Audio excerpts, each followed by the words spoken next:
प्रधानमंत्री नरेंद्र मोदी जब भी कुछ कहते हैं मसला बन जाता है, और खास करके तब जबकि अल्पसंख्यकों के संबंधित उनका कोई बयान सामने आए तो ऐसा लगता है कि पूरे देश में एक बयानबाजी का नया दौर शुरू हो जाता है। प्रधानमंत्री नरेंद्र मोदी ने अमेरिकी यात्रा से पहले अमेरिकी टेलीविजन चैनल को एक इंटरव्यू दिया। इस इंटरव्यू में आतंकवाद के मसले पर कुछ सवाल उनसे पूछे गए। इस संबंध में उन्होंने कहा कि हिंदुस्तान में तमाम मुसलमान हिंदुस्तान के लिए जीते और मरते हैं। इस पूरे बयान पर जिस तरीके से अब विवाद शुरू हो रहा है और भारतीय जनता पार्टी के तथाकथित तौर पर हिंदुत्व छवि को लेकर सवाल आज उठाए जा रहे हैं, आज इसी पर हम करने जा रहे हैं चर्चा। लेकिन सबसे पहले देखिए प्रधानमंत्री नरेंद्र मोदी ने कहा क्या और उसके बाद कैसे बयानों की बौछार सी होती दिखाई दे रही है। वक्त बदला तो भूमिका बदल गई। सभी आजादी के सिपाहियों को मैं शत वंदन करता हूं, नमन करता हूं। और जब भूमिका बदल गई तो बोलने का अंदाज भी बदल गया। पीएम मोदी ने अमेरिकी न्यूज चैनल CNN से बातचीत में मुसलमानों को देशभक्त कहा तो सियासी हलके में प्रतिक्रियाओं की लहर पैदा हो गई। मोदी ने कहा कि भारत का मुसलमान देश के लिए जीता है और देश के लिए ही मरता है। मैं समझता हूं My understanding is that they are doing injustice towards the Muslims of our country. If anyone thinks Indian Muslims will dance to their tune, they are delusional. Indian Muslims will live for India, they will die for India. They will not want anything bad for India. ऊपरी तौर पर देखें तो PM के बयान में कुछ भी नया नहीं है। सबको साथ लेकर सबका विकास करने की बात मोदी चुनाव प्रचार के दौरान भी कर चुके हैं। लेकिन जानकारों का दावा है कि मोदी के इस बयान के पीछे हाल की कुछ घटनाएं हैं, जिनमें उपचुनाव में बीजेपी की हार, मध्य वर्ग में बीजेपी की स्वीकार्यता में कमी, योगी आदित्यनाथ जैसे नेताओं के उकसाऊ बयान और इन सब से बढ़कर अमेरिका में अपनी छवि दुरुस्त करने की कोशिश अहम है। जानकारों के मुताबिक घरेलू मोर्चे पर उपचुनाव में मिली हार ने मोदी को सुर बदलने के लिए मजबूर किया है। यूपी बीजेपी के कई नेताओं ने उपचुनाव में ध्रुवीकरण की रणनीति अपनाई, लेकिन जब नतीजे आए तो बीजेपी को तगड़ा धक्का लगा। मोदी नहीं चाहते कि उनकी पार्टी की छवि किसी खास समुदाय के विरोधी के रूप में बने। वहीं अंतर्राष्ट्रीय स्तर पर भी मोदी अपनी छवि एक आधुनिक और उदार नेता के तौर पर स्थापित करना चाहते हैं। सब जानते हैं कि गुजरात के दंगों के चलते अमेरिका ने करीब 1.5 दशक तक मोदी को अमेरिका आने का वीजा नहीं दिया। अमेरिका में अभी भी एक धड़ा ऐसा है जो मोदी की हिंदूवादी छवि से परहेज करता है। इस इंटरव्यू के जरिए मोदी ने अमेरिका के साथ साथ पश्चिमी देशों को भी अपने उदार और लोकतांत्रिक होने का संकेत दिया है। अलकायदा के सवाल पर उन्होंने कमोबेश वही लाइनें दोहराई हैं जो अमेरिका और उसके पश्चिमी मित्र राष्ट्र काफी पहले से कहते आ रहे हैं। पहली बात है कि इस Firstly, I am not the authority for doing a psychological and religious analysis on this. But the question is whether or not humanity should be defended in the world, whether or not believers in humanity should unite. This is a crisis against humanity, not a crisis against one country or one race. So we have to frame this as a fight between humanity and inhumanity. Nothing else. Modi के बयान और सुर बेशक बदल चुके हैं, लेकिन कुछ लोग ऐसे हैं जो इन बयानों का स्वागत कर रहे हैं, तो कुछ ऐसे भी हैं जिनकी निगाहों में शक है और जुबान पर सवाल। मुझे लगता है कि ये एक सच्चाई है, क्योंकि भारत के मुसलमानों ने हमेशा भारत के लिए अपनी जानें कुर्बान की हैं। ये नहीं लगता है कि प्रधानमंत्री जो बोल रहे हैं वो सही बोल रहे हैं और मन से बोल रहे हैं। ये तो कथनी और करनी में अंतर है। ठीक है, कोई कुछ भी कहे, लेकिन ये सच है कि 2002 के मोदी और 2014 के मोदी के बीच बड़ा फर्क है, और ये फर्क हर बार साबित हो जाता है जब मीडिया को या फिर जनता को मोदी संबोधित करते हैं। दिल्ली से मितेश सिंह, न्यूज नेशन। आज हम सबों के सामने एक अहम सवाल खड़ा है। क्या हम प्रधानमंत्री नरेंद्र मोदी की इन बातों को देश के प्रधानमंत्री की कही टिप्पणी के तौर पर देखें, या फिर हम इन्हें भारतीय जनता पार्टी के सबसे वरिष्ठ नेता की टिप्पणियों के तौर पर देखें? क्योंकि जिस तरीके की व्यंग्य बाण नरेंद्र मोदी की बातों के बाद सामने आ रहे हैं। कुछ ऐसा प्रतीत होता है जैसे इसे प्रधानमंत्री के बयान के तौर पर नहीं देखा जा रहा। आइए चर्चा शुरू करते हैं। हमारे साथ कांग्रेस से अर्जुन मोढवाडिया जी मौजूद हैं, हमारे साथ बीएचपी से विनोद बंसल साहब मौजूद हैं, मौलाना अतर हसन दहलवी साहब इस वक्त हमारे साथ मौजूद हैं और कुछ ही देर में भारतीय जनता पार्टी से सिद्धार्थनाथ सिंह भी हमारे साथ जुड़ेंगे।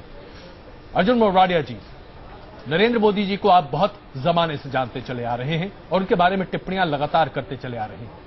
आज जो बयान उनका सामने आया है, जो उन्होंने एक इंटरव्यू में कहा है, आप इसे देश के प्रधानमंत्री का बयान मानते हैं या भारतीय जनता पार्टी के नेता नरेंद्र मोदी का बयान मानते हैं? मैं चाहता तो हूं कि ये देश का प्रधानमंत्री का बयान हो और दिल से किया हुआ हो, लेकिन आज जो मोदी जी का इतिहास रहा है आज तक का, वो उसको सपोर्ट नहीं करते हैं। क्योंकि एक जमाने में उन्होंने जो गुजरात में किया था, उन्होंने कहा था, जब यहाँ रायोट्स के कैंप चल रहे थे तो उन्होंने कहा था उस समय कि मैं ये बच्चों पैदा करने का कैंप चलने नहीं दूंगा। उन्होंने इतना ही नहीं, एक मुसलमान की जो कैंप होती है नमाज पढ़ने की, वो भी उनको भी इनकार किया था। और मैं नहीं कहता ऐसा नहीं है, वाजपेयी जी ने भी कहा था कि जो मोदी जी ने गुजरात में किया है उसकी वजह से जब मैं देश विदेश की धरती पर पांव रखूंगा तो किस मुंह से बात करूंगा। स्मृति ईरानी जी आज मिनिस्टर है, उन्होंने भी गुजरात में बड़ौदा में आकर कहा था कि मोदी जी रेजिग्नेशन नहीं देंगे तो मैं अनशन पर बैठूंगी। सुप्रीम कोर्ट ने भी कहा था कि जब गुजरात जल रहा था तब मॉडर्न डे नीरो कहीं और देख रहे थे। और ये सभी सामने हैं। इतना ही नहीं, उन्होंने यही राजनीति कही हिंदू मुसलमान की, इसकी वजह से मेजोरिटी जो पोलराइजेशन करना था वो कर दिया। लेकिन आज के दिन में जो आज यूपी, राजस्थान, गुजरात में जो रिजल्ट आया तो उसको बाद उसको मालूम हुआ कि उन्होंने जो प्रॉमिसेस किए थे कि महंगाई कम करेंगे, आपको लगता है कि मोदी जी में कोई तब्दीली नहीं है? कल का काला धन वापस लाएंगे, छोटा कर दूं, उसकी जगह यूपी में जो राजनीति चल रही है। आप ये कह रहे हैं कि नरेंद्र मोदी में कोई बदलाव नहीं आया, आज वो देश के प्रधानमंत्री के तौर पर नहीं। दुश्मन नहीं है, देश के प्रधानमंत्री हैं अर्जुन जी, बिल्कुल समझ जाओ। चलिए बंसल जी, यही बात हम आपसे सुनना चाह रहे थे। बंसल जी ने बोला है जी, देखो उस समय भी गुजरात के मुख्यमंत्री थे, हमारे दुश्मन नहीं थे, आज भी प्रधानमंत्री हमारे दुश्मन नहीं है। मैं स्वागत करता हूं, जो भी बोले सच्चाई से बोले, मैं स्वागत करूंगा, कोई सवाल ही नहीं। सिद्धार्थनाथ जी, आज हम यही सवाल उठा रहे हैं कि इस बयान को क्या हम प्रधानमंत्री नरेंद्र मोदी का बयान माने या फिर यह माना जाए जो तमाम हलके हैं जो अभी भी मानते हैं कि दरअसल ये भारतीय जनता पार्टी के नेता का बयान है। किस तरीके से आप इसे देखना चाहेंगे? क्योंकि यही सवाल आज यक्ष प्रश्न है, क्योंकि ये इंटरव्यू एक प्रधानमंत्री के तौर पर नरेंद्र मोदी ने दिया है। मैं थोड़ा सा आग्रह कर लूं, क्योंकि मैं आज अभी इलाहाबाद में हूं जी। मैं सुबह से ज्यादा टीवी देख नहीं पाया जी। तो क्या बयान है उसको संक्षेप में बोले तो फिर मैं आगे टिप्पणी कर दूंगा। उन्होंने ये कहा है कि इस देश में मुसलमान भी उतने ही हिस्सेदार हैं जितने हिंदू हैं। उन्होंने कहा है कि इस देश का मुसलमान इस देश के लिए जीने और मरने के लिए तैयार है। और इस बयान पर आज हम चर्चा कर रहे हैं जो उन्होंने एक अंग्रेजी चैनल को दिया, अमेरिकी अंग्रेजी चैनल को। देखिए, जो मोदी जी ने कहा आज वो प्रधानमंत्री के रूप में कह रहे हैं। जब वो प्रधानमंत्री नहीं थे, कैंपेन के दौरान भी उन्होंने कहा मुझे जो काम करना है, हमारी सरकार बनेगी तो मैं 125 करोड़ लोगों के लिए करूंगा। और नारा जो है सबका साथ सबका विकास, जिसमें मोदी जी ने कहा था उसमें प्रधानमंत्री के दौर में थे।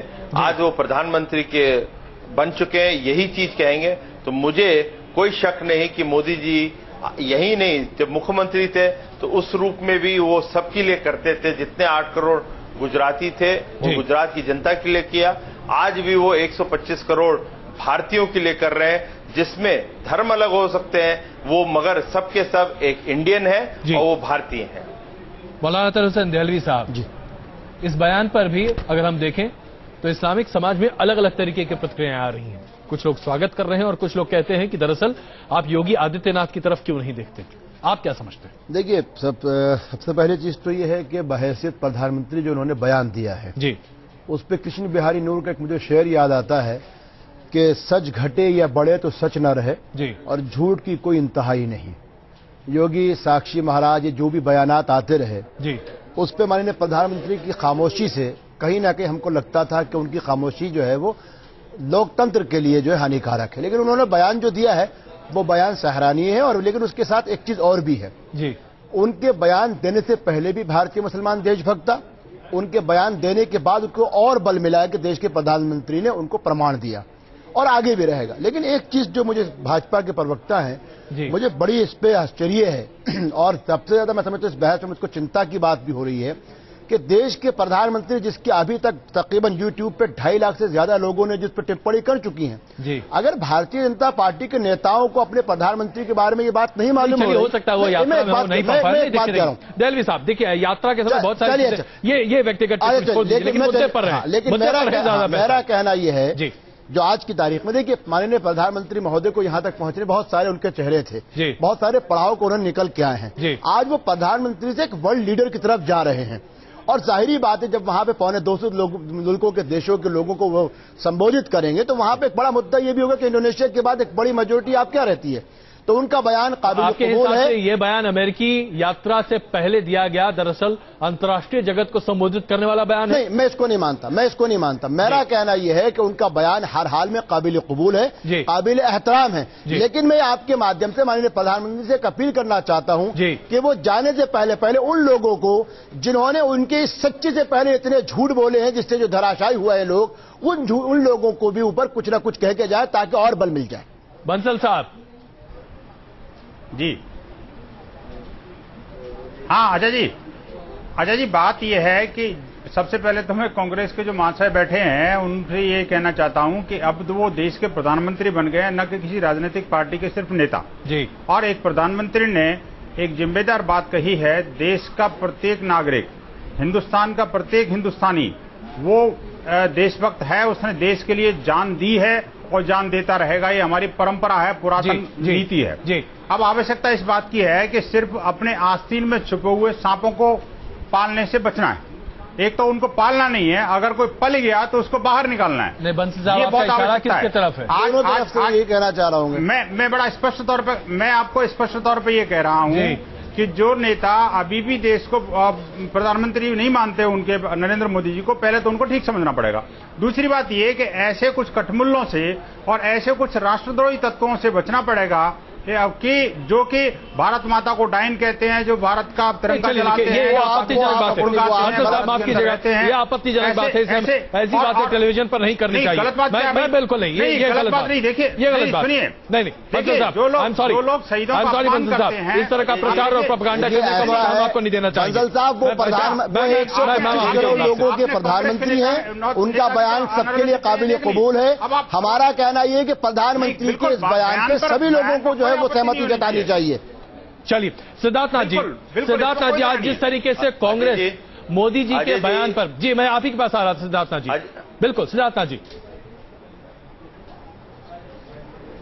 ऐसा अजय जी, मैं इतना ही कहना चाहूंगा, मैं भारतीय जनता पार्टी का प्रवक्ता नहीं मगर राष्ट्र मंत्री जरूर हूं, सचिव हूं। मैं बंगाल का प्रभारी भी हूं। अभी हाल में एक संपन्न हुआ और मैंने 11 सितंबर को एक प्रेस करी थी कलकत्ता में, और मैंने टिप्पणी करी थी एक शारदा स्कैम को लेते हुए। एक बांग्लादेश के कई अन्य पेपर में लिखा था कि ये पैसा जिहादी लोगों के पास गया, जमायत इस्लामी के पास गया है, और इसलिए गया है कि ममता बनर्जी 27% मुसलमान को इन्फ्लुएंस करना चाहती है।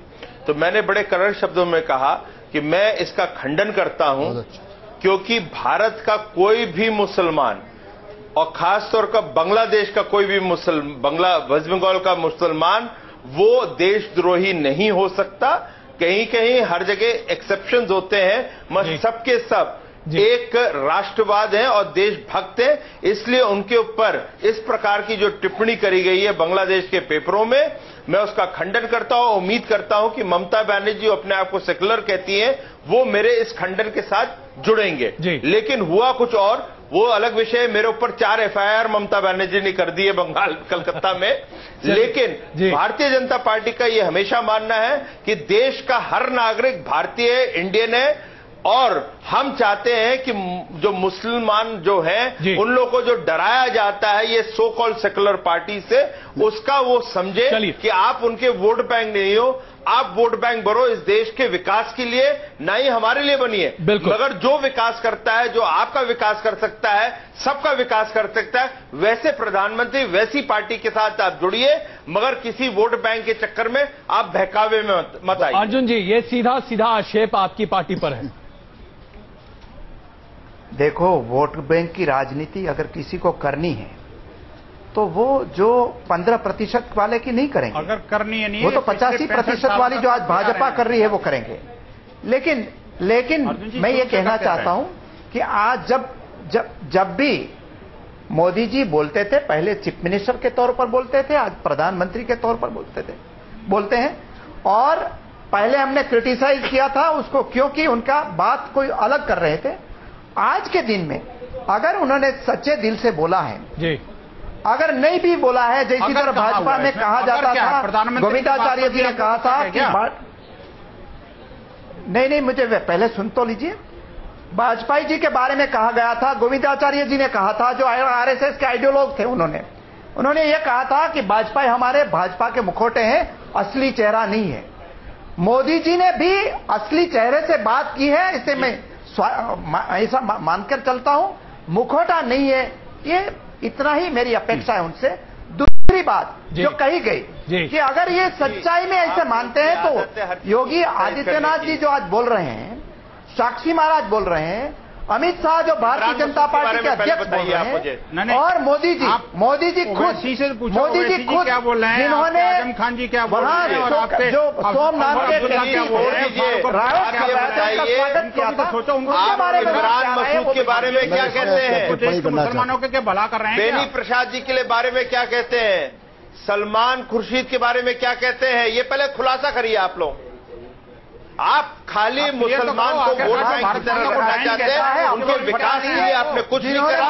सज्जन कमेटी के हम विरोधी रहे, मगर सज्जन कमेटी ने आपके सामने आपकी सरकारों का पर्दाफाश किया है। उनसे पूछे फारूक अब्दुल्ला से, उन्होंने कहा था कि अगर मोदी अगर जीत गए तो कश्मीर पाकिस्तान में मिल जाएगा, क्या वो ठीक कह रहे हैं? आपके ही अलाइज हैं, जरा आप भी बता दो। चलिए, सिद्धार्थनाथ जी और बंसल साहब के कई सवाल हैं। अर्जुन जी बहुत संक्षेप में जवाब दीजिएगा क्योंकि वक्त हमारे पास कम है। अभी दहलवी साहब भी कुछ कहना चाहते हैं। अर्जुन जी बहुत छोड़ा जवाब प्लीज।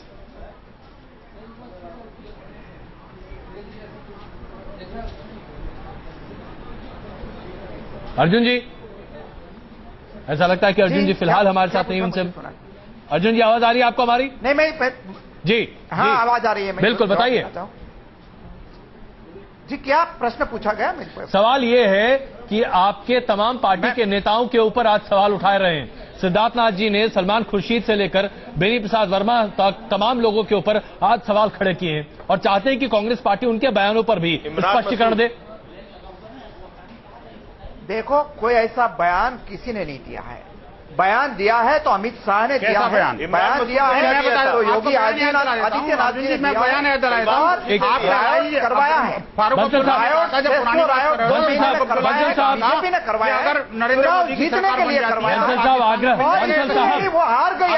बंसल साहब आग्रह है कि जरा बंसल साहब, यूपी में बंसल साहब आग्रह है कि जरा आप एक सेकंड चुप रहे ताकि हम समझ सके कि आखिरकार अर्जुन जी कह क्या रहे हैं। सिद्धार्थ जी उसका जवाब देना चाहते हैं। अर्जुन जी बहुत संक्षेप में प्लीज, संक्षेप में। देखो, मैं कहता हूं कि जो एक्शन लिया है 2 महीने में, बीजेपी ने 600 रायोट यहां जहां बाई इलेक्शन होना था यूपी में करवाया, लेकिन वो चुनाव जीत नहीं पाए। गुजरात में नहीं जीत पाए और यहां राजस्थान में भी जीत नहीं पाए। वजह यह है कि मोदी जी को महसूस हुआ कि पोलराइजेशन की या तुष्टीकरण की राजनीति नहीं चलेगी। चलिए, उन्होंने जो प्रॉमिस किया था 25 लाख करोड़ का काला धन लाएंगे, महंगाई कम करेंगे, सिद्धार्थनाथ जी ये उसका इम्प्लीमेंटेशन करना पड़ेगा। सिद्धार्थनाथ जी इनको शांत करिए ना, डबल क्रॉस करूंगा मैं।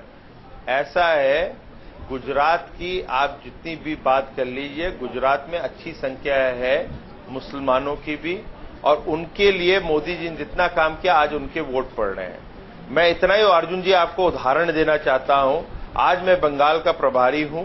मैंने अभी इस चुनाव में भी देखा, बसीरहाट के अंदर मुस्लिम आबादी हमसे ज्यादा है, हिंदुओं से ज्यादा है, और ये हमें जिताने का सबसे बड़ा कारण जो रहा है वो पोलराइजेशन नहीं है, वो बंगाल के मुसलमानों ने हमें वोट दिया क्योंकि वो आपकी जो तुष्टीकरण की राजनीति है, आपके साथ टीएमसी की है, वामपंथियों की है, कि बांग्लादेश से जो घुसपैठी आते हैं आप उनको ज्यादा महत्व देते हैं और बंगाल, वेस्ट बंगाल के मुसलमानों को नहीं देते। ये मान के चलिए, आप लोगों को बहुत स्पष्टीकरण करना है, सच्चर कमेटी का स्पष्टीकरण करना है। आपको जो दोनों पार्टियां एक दूसरे पर उठा रही हैं, आपने सेकुलरिज्म के नाम पे माइनॉरिटी कोटा बनाने की जो बात करी, मैं आप सबों को बीच में रोक रहा हूं। सिद्धार्थ जी, बहुत क्षमा चाहूंगा। दलवी साहब, देखिए, मैं संक्षेप में एक ही बात करना चाहूंगा अपने तीनों जो मेरे भाई यहां मौजूद हैं।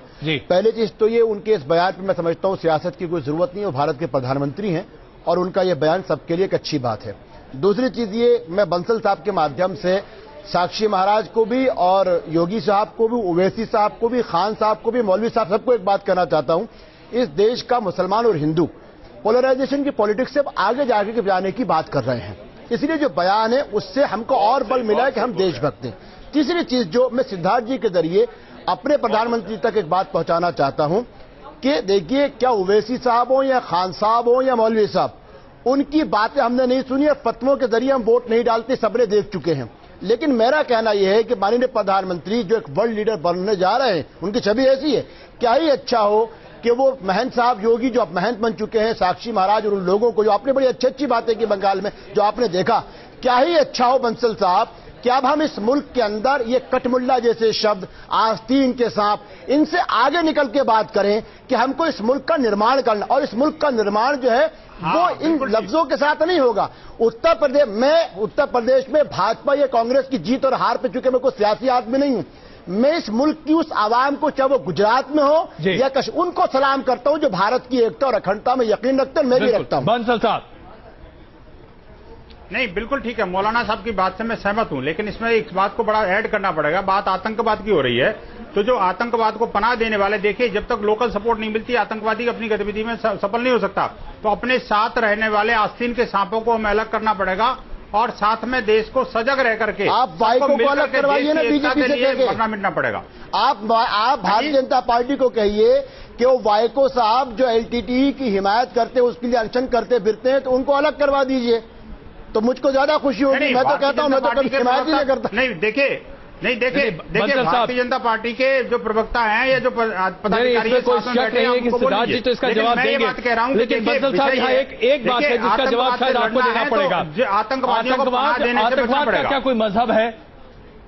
आतंकवाद का क्या कोई मजहब है? अरे मजहब, देखिए, मजहब नहीं है, मैं यही कहना चाह रहा हूं, लेकिन फिर आतंकवादी को जो मुसलमान की तरह उसको क्यों दफनाया जाता है? प्रभाकरण और भटकल का कोई मजहब नहीं है। आप देखिए, आतंकवाद पर राजनीति क्यों होती है? बिल्कुल, यही मसला क्यों करते हैं? मैं ये बात सिद्धार्थ जी, देखिए, यहाँ पर बंसल साहब, मैं क्षमा चाहूंगा, मेरे पास बस 2 मिनट है।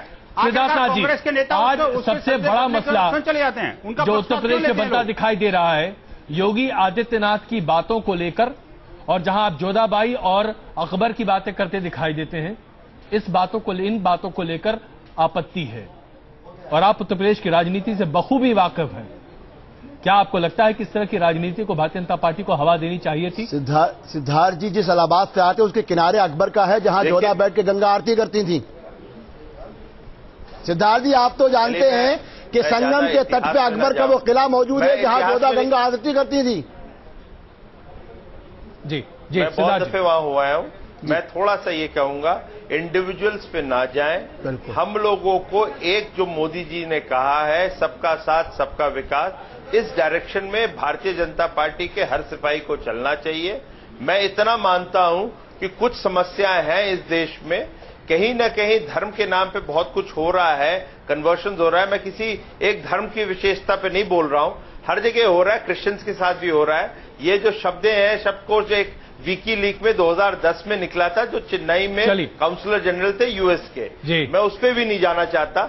ये एक चैलेंज है देश को, मैं नाम नहीं दूंगा उसका, मगर मेरे हिसाब से वो जो चैलेंज है वो हर पॉलिटिकल पार्टी, हर देशभक्त के लिए है कि डेमोग्राफिक चेंज ना आए, कोई हमारे अंदर जो बाहर से कोई फायदा उठाना चाहते हैं वो फायदा ना उठाएं। हमारी सरकार केंद्र में है, हमें उसमें सतर्क रहना है। राज्य सरकार जितनी है उनको भी सतर्क रहना है, धर्म के नाम पे खिलवाड़ ना हो। बिल्कुल, आप सबका बहुत धन्यवाद इस चर्चा में शामिल होने के लिए।